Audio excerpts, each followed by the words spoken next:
নমস্কার বন্ধুরা, আমি ঝুমাস কিচেনে তোমাদের সবাইকে স্বাগত। আজকে আমি তোমাদের সাথে রেসিপি শেয়ার করব আঙ্গুল গজা বা খুরমা। অনেকে কিন্তু এই গজাটাকে খুরমাও বলে। এবার দেখো, এখানে ময়দা নিলাম আমি কিছুটা। ময়দাটাকে সবার প্রথমে চেলে নিতে হবে। ময়দাতে কিন্তু অনেক নোংরা পোকা টোকা থাকে। এবার এই ময়দাতে দেখো আমি কিছু উপকরণ মেশাবো।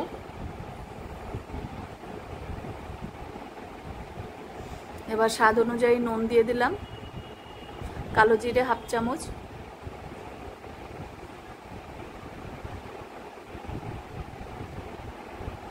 এবার বেকিং সোডা খুব অল্প দিতে হবে, খুব বেশি কিন্তু দরকার নেই, পরিমাণ বুঝে দিতে হবে আটার ময়দার পরিমাণটা। এবার দেখো এখানে দিয়ে দিলাম 1 চামচ ঘি। এবার সাদা তেল দিলাম 3-4 চামচের মতন। তেলটা একটু বেশি দিলে দেখবে ময়নটা কিন্তু খুব ভালো হয়, খাস্তা হবে, মুচমুচে একদম গজা হবে। এবার খুব ভালো করে ময়নটা দিতে হবে। দেখো এরকম চাপ দিলে একদম দলা হয়ে যাচ্ছে, এরকম অবস্থা কিন্তু রাখতে হবে। এবার অল্প অল্প জল দিয়ে একটু ডো তৈরি করে নেব। যেরকম আমরা পরোটার জন্য যে ডো তৈরি করি, খুব নরমও না বা শক্তও না, সেরকমভাবে ডোটাকে করব।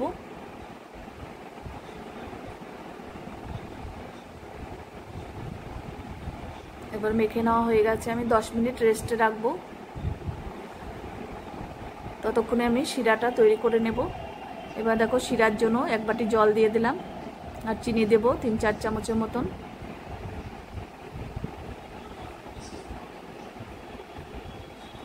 এবার শিরাটা 3-4 মিনিটের মতন ফুটিয়ে একটু ঘন করে নেব।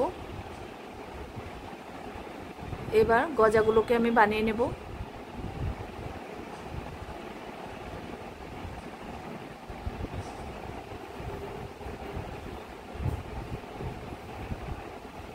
এবার আমি হাফটা নিয়ে নিলাম, একটা লেচি কেটে নিয়েছি। দেখো এবার বেলে নেব, একটু মোটা করে বেলতে হবে। গজা কিন্তু একটু মোটা মোটাই হয়।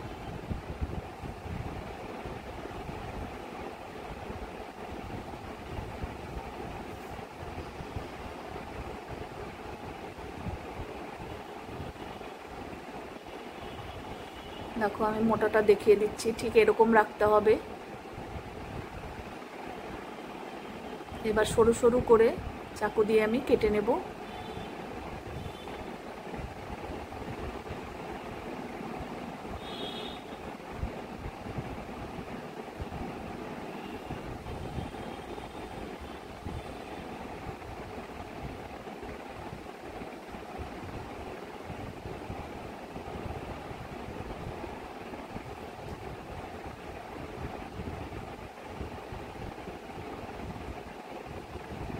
এবার দেখো মাঝখান দিয়ে কেটে নিলাম।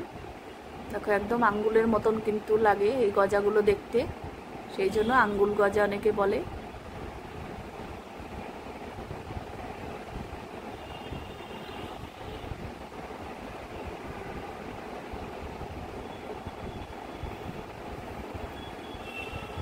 চাকু দিয়ে আর একটু ঠেসে কাটতে হতো, সেজন্য একটু লেগে ধরছে, পুরোটা ছাড়েনি।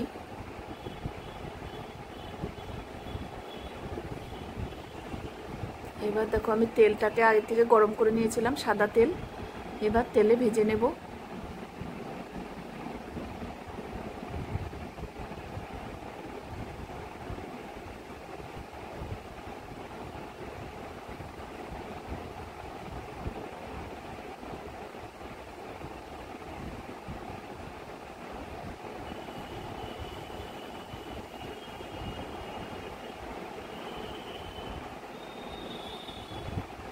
একটু লাল লাল করে ভেজে নিলে দেখবে খুব মুচমুচে হয়।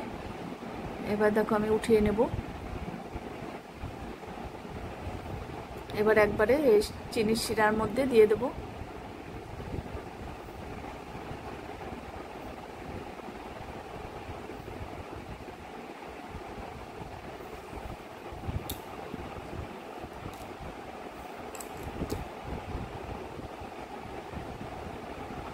এবার সেকেন্ড ব্যাচেরগুলো দিয়ে দিলাম। তোমাদের যদি এই গজার রেসিপি ভালো লাগে তাহলে অবশ্যই একবার হলেও কিন্তু ঘরে করো, দেখবে নিজে করার মজাটাই আলাদা। আর তোমরা যদি ইউটিউব থেকে দেখো আমার চ্যানেলটিকে সাবস্ক্রাইব করে রেখো, আর ফেসবুক থেকে দেখলে পেজটাকে ফলো করো, তাহলে আমি যখনই যা নিত্য নতুন ভিডিও ছাড়বো তোমাদের কাছে সঙ্গে সঙ্গে পৌঁছে যাবে। এবার দেখো চিনির শিরাটা পুরো শুকিয়ে নিতে হবে। দেখো এরকম পর্যায়ে রাখতে হবে, দোকানে কিন্তু ঠিক এরকম হয়। দেখো দেখো কত সুন্দর গজা ঘরেই তৈরি করে নেওয়া যায়। এবার আমি নামিয়ে নেব। এবার দেখো সার্ভ করে দেওয়ার পালা। দেখো কত সুন্দর গজা হয়েছে। আজকে তাহলে আমি এখানেই রাখছি, এর পরের দিন আবার নতুন কোনো রেসিপি নিয়ে হাজির হয়ে যাব। তোমরা সবাই সুস্থ থেকো, ভালো থেকো। টাটা বন্ধুরা।